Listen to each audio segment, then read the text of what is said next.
Hi everyone, si Abner Tulagan ito and it's September 6. 5 more days na lang at September 11 na. Alam natin kung gaano sa mga uh, TV fans, alam natin kung gaano kahalaga ang date na ito, September 11. No? Not just because of the 911 incident, but because September 11, 2023 would be the day na mapapanood na natin yung Maging Sino Ka Man. Ito yung TV series na pagbibidahan uli, pagsasamahan ng Barda Love Team o yung Barbie Forteza and David Licauco na masyadong sumikat noong ipalabas ang Maria Clara at Crisostomo Ibarra. So, I checked on YouTube kung ano yung mga iba pa nilang materials na ginawa before that blockbuster TV series. So, at meron tayong nakita and they made a special out of that teleserye. They made a special episode with all their scenes together. Showing their subplot. At ito yung Mano Po Legacy, The Family Fortune. Panoorin natin yung mga eksena nila na pinaka nakakakilig na eksena nila from this show, and let's react together on this. When natak-watak yung office, bakit? Hindi ko alam. Pero, on the bright side, mas may opportunity na ako makita ni Miss Christine ang work performance ko kaya gagalingan ko. Good luck ka dyan. Thank you. O yarn. Barbie here is an employee of the company. That the big company na kung saan nag-work din nag-OJT si David as one of the next generation owner of that company.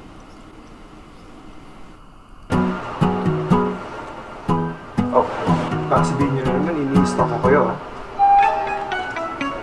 Naku, bes. Baka tayong tanga. Pero, fairness, aminin mo, cute siya. Ano, naging cute lang dahil may-ari ng building na to.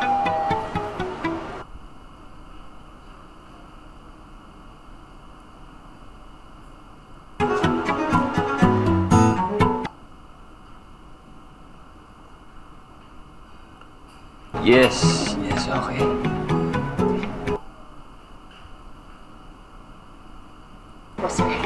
Yes. Yun ang first kita nila.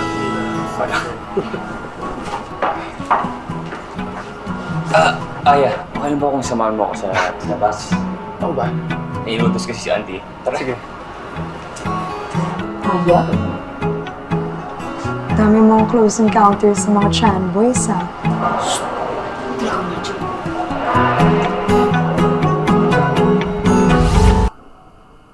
And then the number 2 scene.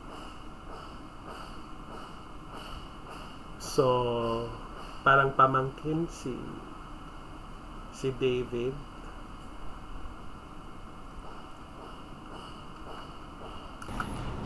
Ang second on their list na eksena nilang dalawa. Ayaw naman, nagkabanggaan naman. With matching musical score. Gulat na gulat ka ah. Tsaka ano yung sinisilip mo sa office ko? May kailangan ka ba sa akin? You are Steffi D from Auntie's office, right? Yes po. Pinababalik po ni Ma'am Christine yung updates sa inyo. Meron daw po kasing kulang at saka may mga maling updates. Baka daw pwede niyong pasadahan ulit.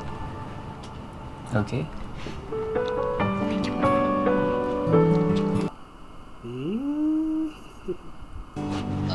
Steffi. Po.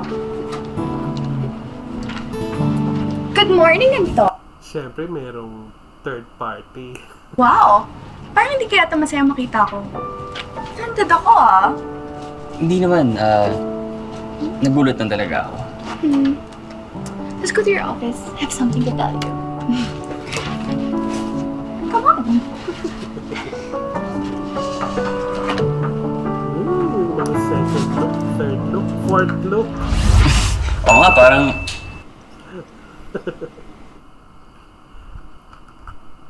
sa akin dito eh. Kasi po bukod sa meron akong gustong ma-achieve na personal goal, mataas po ang expectation sa akin ng boss ko. I'm sure kilala niyo po kung sino. Auntie ni, ni David or Anton Chan in the show. Well, same feelings. Pero medyo opposite tayo kasi ikaw talagang gusto mo yung ginagawa mo dito. Oo nga, sir eh. Nagtataka nga po ako kung bakit kailangan niyo pong mag-assist sa akin. Administrative coordinator po ako, di ba? Hindi naman yun yung magiging work niyo dito, if ever. Well, you know what Auntie always says. You have to know the ins and outs of the business from the bottom up. So, Nakuha niyo po siguro yan kay Joseph. Yun po kasi yung ginawa niya. close pa kayo ni Aya? Medyo? Hindi po masyado. Selos. Steffi, coffee tayo? Kanina pa tayo nandito eh. Naku, sir, mamaya na lang po. Tatapusin ko pa rin to eh. No, I insist. Dala na. Sige po. Ay, naku. Oh, no. Ay, parati na lang natutumba at nasasalo. Pangatlong banggaan nila yan, Ako sa background ko. Oh, di safe ka. Di, ibig sabihin naging isa-isa na siya ng suspect. Nabanggit mo ba ako sa kanya? Di ka naman nasama sa usapan. Anong gagawin natin? Di ko alam. Basta, tandaan mo kakampi tayo dito. Oo naman. Pero be, siguro ngayon, wag muna tayo magdidikit habang nasa trabaho. Agree? Mag-meet na lang tayo pag may emergency. Pag may emergency lang. Sige. Steffi. Hi, sir. Hi. Bye, sir. Bye. Nako baka Steffi, may magkabanggaan pa kayo. nakaupo ba dito? Wala po.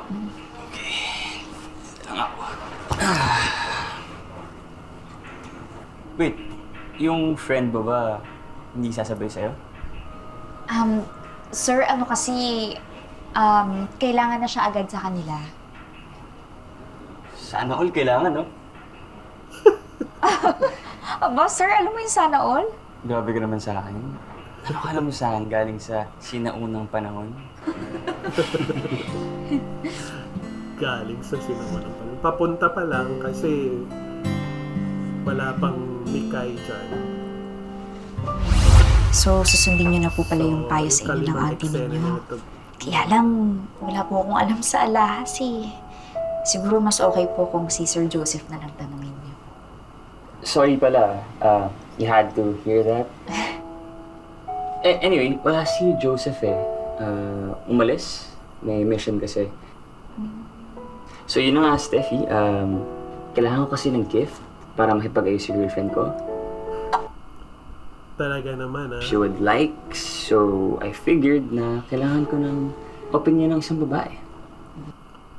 At talagang si Barbie or si Steffi ang kailangan hingan niya ng advice. Bakit hindi po natin tanungin ng mami niyo? Steffi, sige na. Top 3 lang.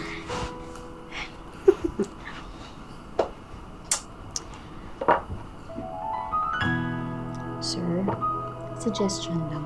Bakit naman kasi Kung gusto niyo pong suyuin ng isang babae, hindi naman po mahalaga yung presyo ng regalo. Mas ma-appreciate niya if you give her something personal. Pero sige po, Tuloy, top 3. sa sobrang lapit. 1, Kakandaduling na si David Two. kakatingin sa kanya. treat. Makinig talaga to. Dalawa na to. Thank you, Steffi. Noted lahat ng sinabi mo. Para naman hindi makinig eh. Noted ko siya. Number 6 on their list. Bakit po? Kamusta po yung regalo? Nagustuhan niya? Di ka pa nga nabibigay eh. Pero alam mo, narealize ko na tama ka nga eh. Na ang importante ay yung effort na ilalaan mo sa regalo. Kaya look, tinan mo. See? I painted her. Kayo gumawa, sir? Ganda! Graphic artist kayo? Well, wannabe. Tagal ko na nga itong work in progress eh. And then I decided na gawin siyang si Jade. Nako, sir. For sure, matutuwa siya. Kaya lang, bakit parang nakasimangot? Oo nga. Oo nga, no? Ganyan din kasi yung pinagkopyahan ko eh. Sir, suggestion lang. Di ba dapat yung nakasmile? Yung para happy-happy lang. Love lang. Ano? Yung bang may element ng pagpapakute. Ganyan, ganyan. Parang gaya na sa'yo. Yes po. Okay, sige. Steffi, thank you so much. No problem po. Sige po. Sige. Ganun ang actingan nilang dalawa. Si Barbie yung pa-cute. Ito namang isa, yung parang nagpipigil. Kitang-kita mo. Okay si okay si David din umarte. Well, we know, Barbie. Given na yan. Bata pa lang, nagka-artista na. Pero si David, he really can deliver what is being asked of him sa role niya.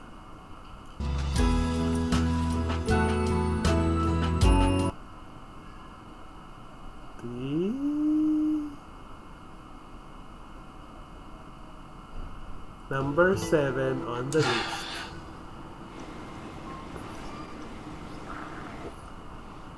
So, this is a bedroom. na nakangiti? Di ba dapat yung nakasmile? Yung para happy-happy lang. Love lang. Yung bang may element ng pagpapakute. Cute. So kahit wala sa eksena si Barbie on this, effective pa rin kasi nasa flashback niya yung memory.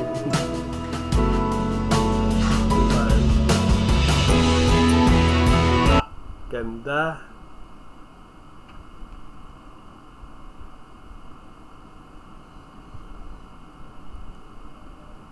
Ganda, that's nice. Effective. Oh, cute ni Barbie. Sige. Isip kay Barbie habang ginagawa mo yung sa girlfriend mo. Mamaya mukha ni Barbie mailagay mo dyan.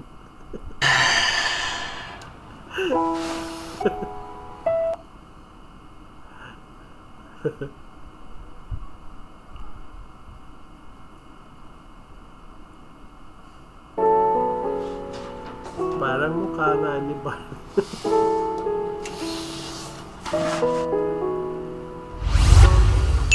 Number 8 out of 15. Nasa cafeteria, no? Seryoso tayo ah. Sir, good morning po. Kamusta po? Na-surprise po ba si Ma'am Jade's artwork niyo? Hindi nga eh. Po? Bakit? Pwede ko po bang makita? Oo naman. Sige, ito, spot mo. Oo, maganda naman ah. Well, shaded it.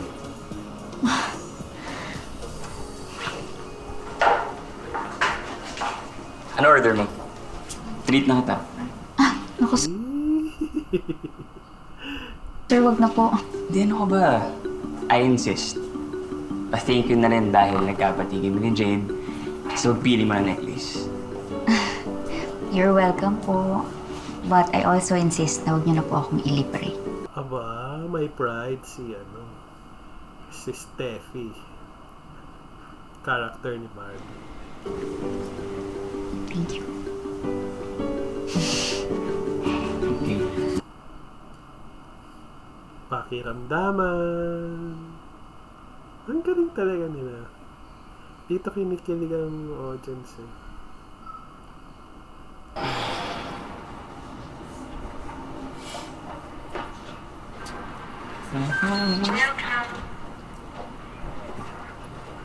Basta kapag dumating si Jade, Scene number 9. Tingnan natin kung ano mangyayari dito. sabihin mo na lang na nandito yung flowers niya. Ay, sir, sayang naman po yung flowers. Ang ganda pa naman. Ayaw niyo bang personally ibigay sa kanya? I would kung ako yung nagpabili. Sige po, sir. Any more instructions po? Actually, nagpasama sa akin si Jade na tulungan ko daw siyang magharap ng susuotin niya para sa company event namin tomorrow. Yes, the Antonio Chan Foundation fundraiser event. Ay, naku sir, hindi niyo po na itatanong. Isa po ako sa nabigyan ng scholarships. I know. Antonio Chan Foundation. Anton Chan ang pangalan niya. Siguro anak siya or lolo siya nung may-ari ng kumpanya. Kung kilala mo na si Jade, pustahan tayo. Susuotin niya yung bago niyang necklace mamaya. Speaking of your gift po pala, sir. Hindi ko na po yata nakita yung final drawing mo sa kanya. Gusto bang makita? Okay lang po ba? Sige po. Okay. Naku. Okay.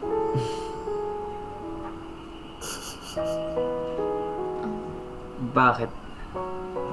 Hindi mo rin ba gusto? Sir, Bakit? Mukha namin.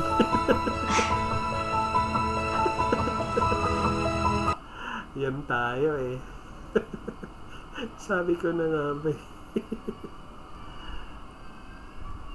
Number 10 on the list.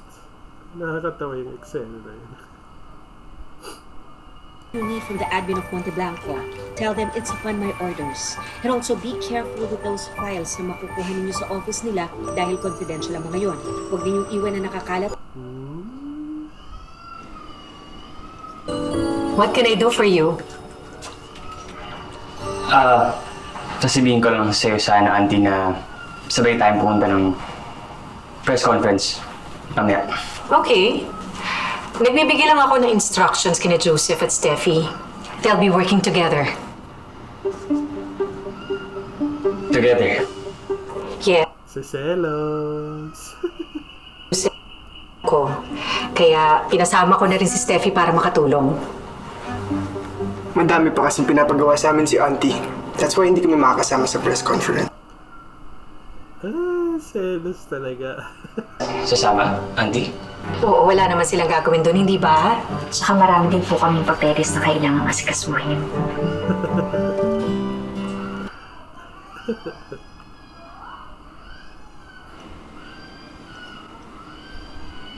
Jade, waiting for you there already? Tingin na yun eh. Okay. Let's go. Special delivery. Fides, one for you and one for auntie. Thank you, Pwede sir. na sa kanya. Okay, thank you. Dadali you. ko na po.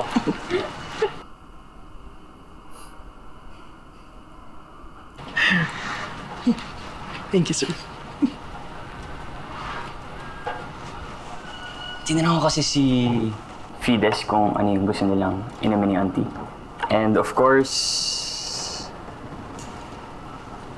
for you. Pati siya. Ako sir, nag-abala pa po kayo. Bakit po may palibre? Wala lang.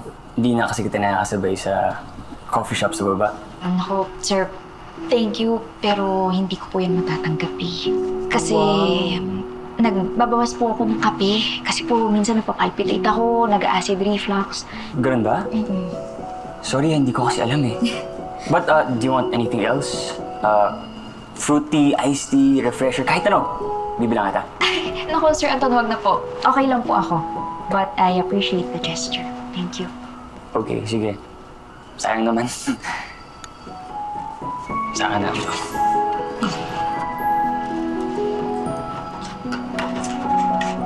Bigo naman, di na tinanggap eh.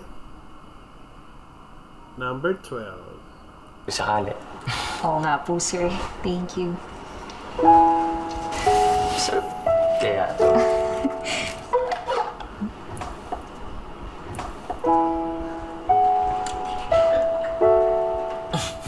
ba?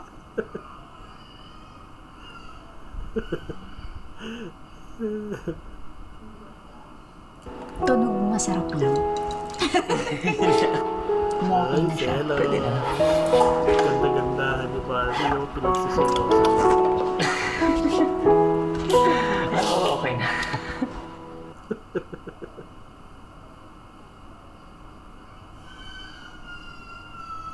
Ala!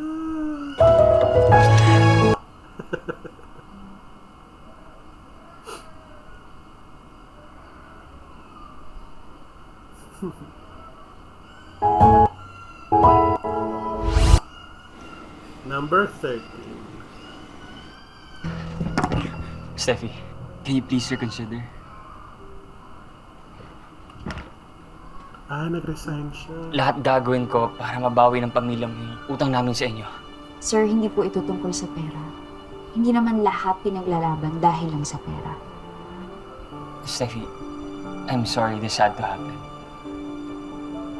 Ako rin po, sir.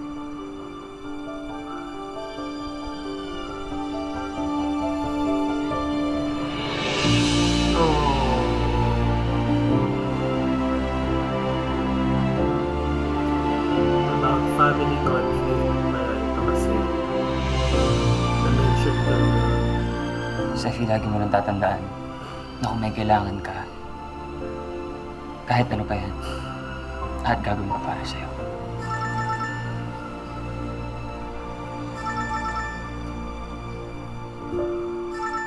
Hindi niyo po ba sasagutin? eh.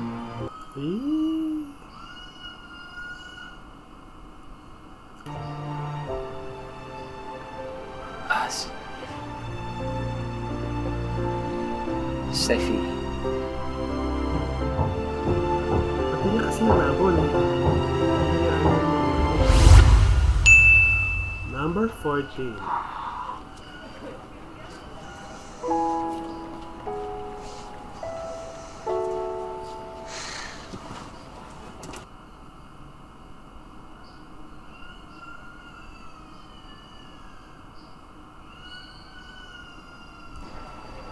Steffi.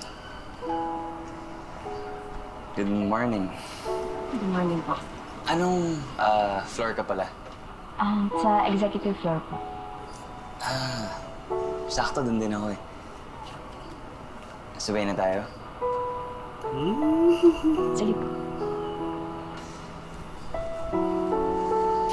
Diyan sila uling nagkita sa elevator, remember? So, medyo ang ganda ng ano.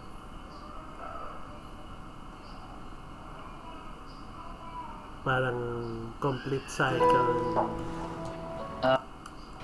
May gagawin ka ba mamaya? Sir? I mean, gusto sana atang imbitahin ka para mag-dinner kung wala kang plans. Alam po ba ni Miss Jade, sir? Sure po ba kayong okay lang sa kanya? Well,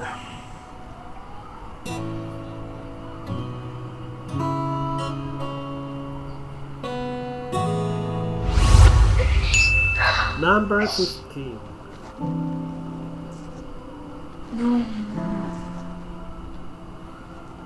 Nung huling magkasama kami ni Myla, Nung gabi na napatay siya, may pinakita siya sa akin eh. Flash drive. Teka, pinakita niya yun sa'yo? Dala ba niya yun nung napatay siya? Eh, wala nang naiwan sa mga gamit niya eh. Kaya posibleng ninakaw yun ng kung sino mang pumatay sa kanya. Malamang wala na rin yun. Ano bang laman ng flash drive? Steffi, malamang yun yung copy ng information na binigay ng dating assistant ni Sir Philip kay Myla. Kung ganun, kung ano man ang laman nun, sigurado may kopya pa rin yung assistant na yun ni Sir Philip. Naisip na rin namin yan, Steffi. Pero ilang araw na rin namin kinokontak si Kerwin eh. Eh, wala naman na kami nung bago niyang contact number. Yung dating cellphone number niya, can't be reached na. Address? Wala kayong address? Sigurado meron ng HR. Steffi, hindi na siya doon nakatira. Saan pupunta yun? Maayos din natin to.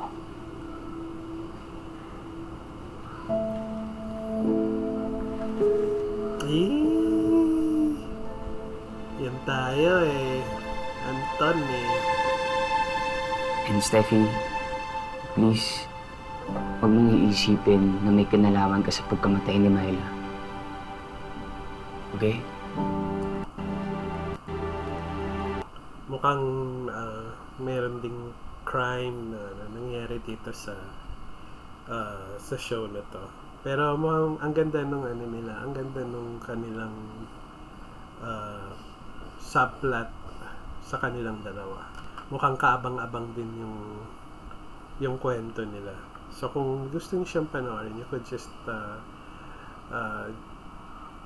let us know para we could watch this together and I can make reaction video on this. So for now, antay-antay na lang tayo sa September 11, malapit na yan. And we could watch together yung Maging Sino Ka Man from the start. So yun lang po. Again, hanggang dito na lang. This is Abner. See you September 11 for Maging Sino Ka Man. Bye!